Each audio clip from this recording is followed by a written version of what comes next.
Coming up, Hurricane Melissa, election night watch parties, job market trends, and how you can join the socialist fight. But first, millions who depend on SNAP and health insurance subsidies thrown into crisis.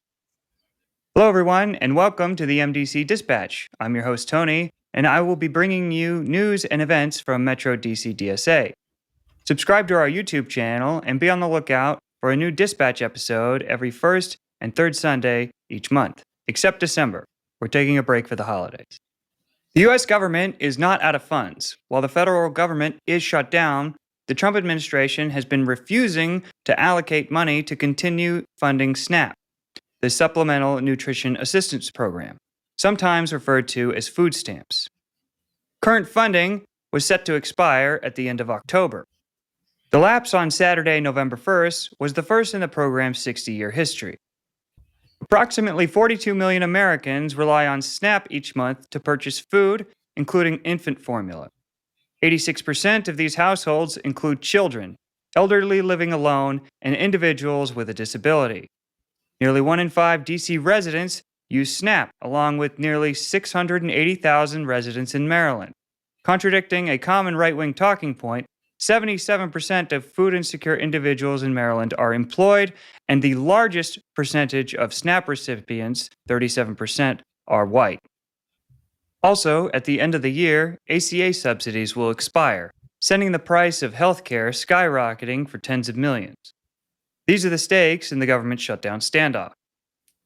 Even while the government remains shut down, there is $6 billion in emergency contingency funds available for use by the Trump administration to continue funding SNAP.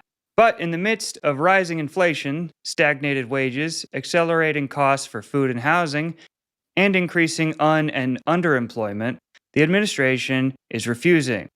Letting people go without food and medicine is part of the agenda to continue criminalizing America's working class, while more taxpayer dollars and billionaire funds go to ICE, Israel, the prison industrial complex, and capital.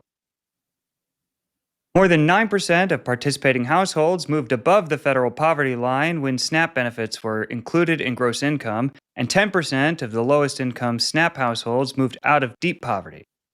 If you or someone you know who lives in the DMV is struggling, there are groups organizing mutual aid in the area, such as the Wards 1 through 6 and east of the river mutual aid organizations. The Maryland Food Bank, Food Not Bombs, and within Metro DC DSA, the Mutual Aid and Abolition working groups. Find all of these and many others at the links in the description. And if you don't need help right now, please consider donating your time or money to help those who do. Just yesterday, the Abolition Working Group held the distribution for their recent coat drive in DC. The coat drive follows a successful backpack drive where over 300 backpacks filled with school supplies were distributed in wards 7 and 8. Hi, I'm Radia. I'm one of the co-stewards of Metro DC DSA's Abolition Working Group. I'm here today at our first annual coat drive. Over the past month, we have raised about $4,000 in funds to supply community members with coats. And as we found with our backpack drive, being able to be in the community and help folks get material needs met has been really impactful. We've had a lot of folks come in today, over 400 coats available for people, and we're almost out. It's really important to us to continue doing these sorts of mutual aid efforts to make sure that we're keeping each other safe and taking care of those around us, our neighbors, and excited for the next one we run. We have a brake light clinic that's coming up in 2 weeks, so not a coat drive, but another event to bring us closer to the community. That event is in particular to reduce folks' interactions with the cops, because oftentimes things like a broken taillight, which are very low cost and low time to fix, can result in hundreds of dollars of tickets and potentially escalated altercations, so trying to reduce those interactions. But as for the coat drive, we're hoping to make it an annual thing similar to our backpack drive. Next up for the working group, a free brake light clinic. Find the link in the description for more info on the clinic. Hurricane Melissa left a deadly trail of destruction across Haiti and Jamaica this past week. while homes and infrastructure were severely damaged in Cuba. Melissa made landfall on Tuesday in Jamaica as a Category 5 hurricane after rapidly growing from a tropical storm. Power outages and logistical challenges have limited the ability to assess the damage fully.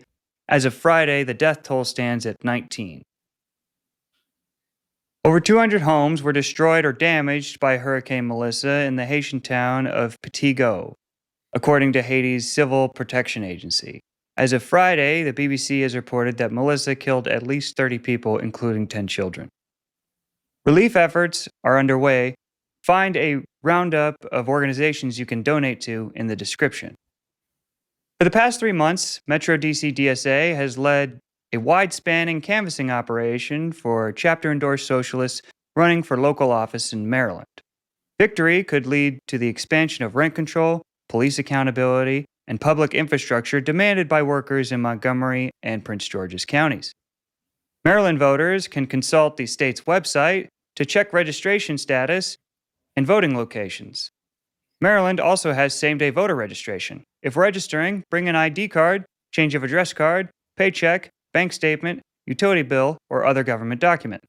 Both Frankie and Omo are walking into Election Day with a large outreach advantage over their opponents. The canvassing operation, marshaled by Metro DC DSA, has knocked more than 18,000 doors across Gaithersburg and Greenbelt. Both campaigns, however, have no presumptions about victory and expect this race to be won at the margins. Socialist canvassing operations are set to continue for both campaigns on November 4th. On Tuesday, November 4th, Metro DC DSA is planning 4 election night watch parties across Northern Virginia, DC, Montgomery County, and PG County. All chapter members, friends, progressives, and working-class allies are invited to join while we wait for results on reports from the dozens of socialist-led campaigns around the country. Find the sign-up form for location details. Recent revisions from the Bureau of Labor Statistics paint a far less optimistic picture of the labor market than previously believed, a new article in Portside reports. Over the last 4 fiscal quarters, average monthly job creation was just 71,000, less than half of the original estimate of 147,000. These downward adjustments suggest that the labor market strength has been overstated for much of the past year. The labor market became worse following the announcement of the Liberation Day tariffs. Between May and August 2025, only 27,000 jobs were added per month. As long-term unemployment has also worsened. 25.9% of those counted as jobless have been out of work for over 6 months, the highest share since February 2022. While the September BLS report is delayed by the federal shutdown, private data sources estimate the private sector shed 32,000 jobs in September. Tariff-exposed sectors have suffered the steepest losses. Since January, reports show manufacturing employment down 38,000 jobs, an outcome that contradicts the Trump administration's promises to revive American industry. As one U.S.-based manufacturing executive put it, "There's no benefit. It's an abrupt tax that is impeding our ability to hire and grow." The evidence points to tariffs functioning less as a tool for economic sovereignty and more as a drain on employment and growth. Small businesses, in particular, have borne the brunt of rising import costs. In September alone, establishments with fewer than 50 employees cut 40,000 jobs, while large firms with over 500 workers expanded payrolls by 33,000. These policies exacerbate inequalities by harming small entrepreneurs. Drop your thoughts in the comments. We want to hear from you. Join the chapter for any of the huge slate of events coming up in the next few weeks. RSVPs linked in the description. Canvassing for OMO will kick off for an hourly rolling launch starting at 10 a.m. on Saturday, November 1st and Sunday, November 2nd.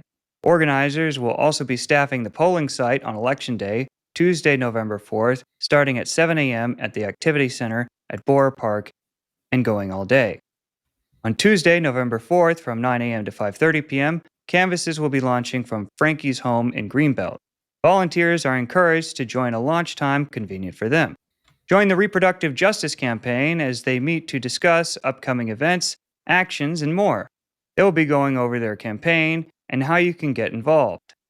hosted virtually on Wednesday, November 5th. DSA Dance Social on Thursday, November 6th from 6:30 to 9 p.m. at Right and Proper Brewing. They will have an introductory bachata dance class at the beginning with Latin music playing all night. Support Starbucks baristas in their fight for fair wages, dignity, and good faith bargaining. Join Metro DC DSA 2 blocks from the Rockville Metro Station on Friday, November 7th at 5:30 p.m. to inform customers of Starbucks management's bad faith bargaining and collect no contract, no coffee pledge signatures so that unionized baristas know that we have their backs. More than just DSA is hosting events in the coming weeks, so are many other groups. Here are 2 other upcoming events. Join the Solidarity Economy for an informal social hour to discuss all things over drinks and snacks. Whether you're a co-op member, mutual aider, union member, community organizer, or Solidarity Economy curious, join and build relationships with fellow organizers in the Solidarity Economy. Thursday, November 6th from 6 to 9 p.m. at Highland.